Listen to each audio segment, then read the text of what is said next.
আমরা অতীতে বিএনপি কে দেখেছি, অতীতে আমরা আওয়ামী লীগকে দেখেছি। আসলে তারা যেভাবে দেশ পরিচালনা করেছে, আমার সাধারণ একজন জনগণ হিসাবে আমার মনে হয় না যে এইভাবে আসলে বাংলাদেশ চলতে পারে। আসলে সামনে নির্বাচন, আমরা নির্বাচনকে ঘিরে একটা জিনিস বুঝতে পেরেছি যে অতীতে অনেক দল ছিল, তো অনেকগুলা দল দেশ পরিচালনা করেছেন।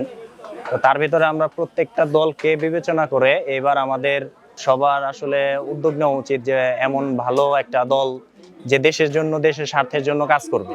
তা আমরা বিগত বেশ কিছু সময়ে দেখেছি যে আসলে আমাদের ওয়াজ মাহফিল বন্ধ, আমাদের মসজিদে যাওয়া অনেক প্রবলেম হয়েছে, এবং ইসলামিক আসলে কোনো অনুষ্ঠান বা ইসলামিক কোনো কার্যক্রম হলে সেখানে অনেক ব্যাঘাত এসেছে। তা আমরা সেদিক থেকে আসলে আশাবাদী যে জামাতে ইসলাম যদি বাংলাদেশে সরকার হিসেবে আসতে পারে, তাহলে হয়তোবা দেশটা আরো ভালো পরিচালিত হবে এবং বাংলাদেশে ইসলাম প্রতিষ্ঠিত হবে বা ইসলাম কায়েম হবে, এরকমটাই আশা করি আমরা।